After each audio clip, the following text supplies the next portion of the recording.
Before the break, we asked the question, what's the best approach for dealing with a bully?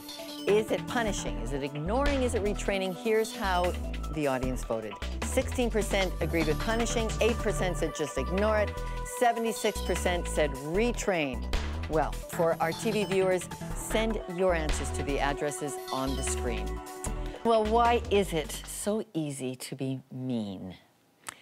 It's only going to change when we get ourselves right, and we're going to shift now to some advice on how to do that.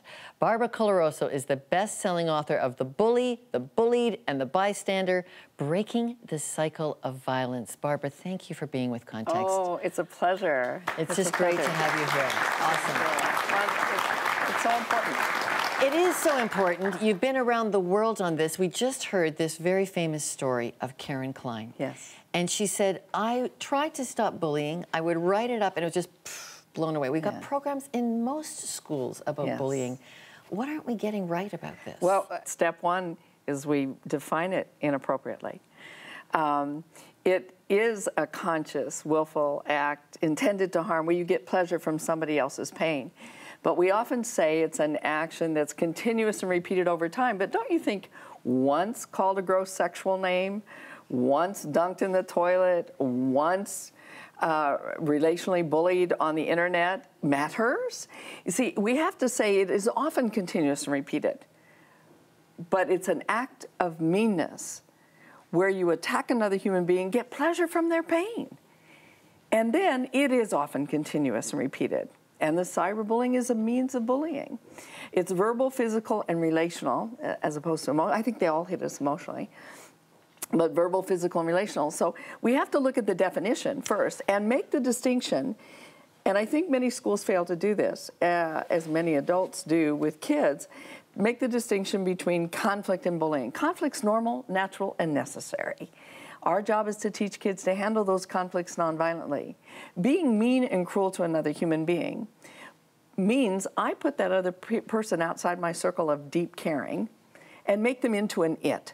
Verbal bullying is so offensive because it dehumanizes another human being. That's really at the core of this, isn't it? We are not seeing value in another person. And it's so hard for somebody, like now as an adult I can say that, but I didn't realize that's really what a child has to learn, is that every person has value. I say to kids, as a parent and an educator, you don't have to like every kid in your play yard or in the schoolyard, but you must honor their dignity and self-worth as a human being. In bullying, we make another person, as I said, into an it. I have a book on genocide where the premise of that book is that it's from the bully book. It's a short walk from schoolyard bullying to hate crimes to genocide. I'm appalled to hear you say that. You've been to Rwanda. Yes, I work in Rwanda with orphans from that genocide. But what did they call Tutsis? Cockroaches. In Nazi Germany, they didn't kill Jews, they killed vermin and bacteria eating at the fabric of our society. When you dehumanize another human being with your language, it allows you to do things to them and not feel any shame or compassion. You notice with Karen's story, the only kid that sent the apology, she said, well, he wasn't such a bad kid. He was not the perpetrator. He wasn't the main bully. He was one of those not so innocent bystanders. He was the bully's henchman. Bullies' henchmen typically do to please the bully. But they're kids who would do to please first their parents, and they've learned to obey authority, quote unquote. And when they are caught in that trap of comradeship, they are actually stunned when they remove themselves from that and go, oh my, I did that to that other human being. And that's how Karen's story got caught, because when the boys realized just the power of what they had posted on the internet. Let's talk about our cell phones and our computers. Cyberbullying. How has this escalated, the words we can speak that hurt others? Again, it's only a tool, and we have to teach our kids two things. Net manners, how do you behave on the net, and net safety, how to be safe on the net. Well, the net manners says that, and I use an old Sufi saying, where they say our words must pass through three gates. First, is it true? If it's not true, don't say it. If not a rumor, kind of true, maybe true, don't say it. If it's not true. If it is true, is it necessary to say? Something may be true, but not necessary to spread all over the internet. If it's true and necessary, it's got to pass through that third gate. before you push send. Is it kind? Wow. All of Very us need simple. to hear that. Yeah, I'd like True, to put it in front of some necessary, politicians. kind. I know we're Don't having one on. Send Their an guess. email otherwise. Yeah. That's Is great. it true? Is it necessary? Is it it kind? kind? Then you can push send. If it's none of those or only some of those, it's got to be all three, then don't even go near the button. That's but then that's manners. Safety. What if your child is targeted? I tell them to do 4 things. Stop. Don't respond back. Oh, they want you to. They're just sitting there waiting. They wanted Karen to respond. They wanted her to get angry and hurt and cry. That's what they said. Stop. Copy it. It may not be there when we go to look at it again. Block it. You say, I don't know how to do that. Ask your 3rd grader. They'll show you. Stop, copy, block. And most importantly, tell a caring adult. And we as parents and as educators have to be those caring adults. Not like Karen said, oh, they just didn't even listen. We have to say to the kid, we're going to keep you safe. And no, we're not going to take your cell phone away from you. You're not going to take your internet away from you. Unless you target somebody, in which case you're not seeing it for a long time. But if you were targeted, we're going to help you be safe. Are we learning bullying from our parents? Bullying is a learned behavior. So how do you treat hired help? How do you treat somebody moving through the grocery store a little slower than you'd like them to? How do you treat that new neighbor who just moved in, who looks different, maybe even smells different because of their diet, have different faith traditions and cultural differences?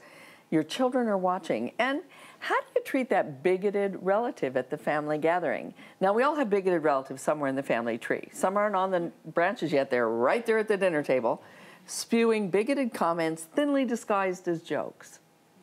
Can our children hear us saying, I'm bothered by that, or that was bigoted, or that was racist, or that was sexist, when all the other relatives roll their eyes and say, what, can't you take a joke? Not that kind. And you know what? That brings up a very important point. There are 3 characters in this tragedy, the bully, bullied, bystander, but there's a 4th character that I want to raise every kid to be. And that is what Max was. The witness, resistor, and defender. Somebody willing to stand up and say, that's mean, that's cruel. That's not right. Yeah. Willing to take grief for it. I got to ask this because you are a former nun.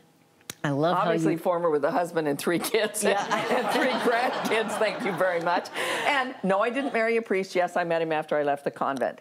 So that'll answer all the Catholics' questions in the audience. Yes, okay, that's done. Okay, all right, what would you like to ask? How would the teachings of Jesus affect this conversation on a culture of meanness?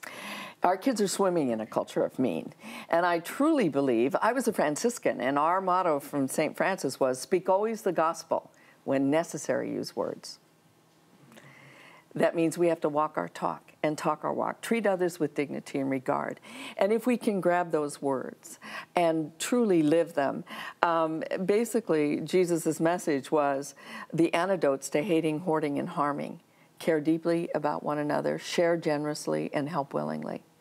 And the more every day we can walk it and talk that caring deeply, sharing generously, helping willingly, the less likely we are to make a smaller circle of caring, the more likely we are to be more inclusive, and the less likely it is that our kids will swim in that culture of mean. Barbara Coloroso, thank you very much. Let's hear for Barbara Coloroso. Thank you. Now it's time to find out what you think. Should more help go to the bully or to the bullied? Send us your answers by phone, email, Facebook, and Twitter. But coming up, Senator Dawn Meredith with some insights into the heart of the bully and one young woman's personal struggle with being bullied at school.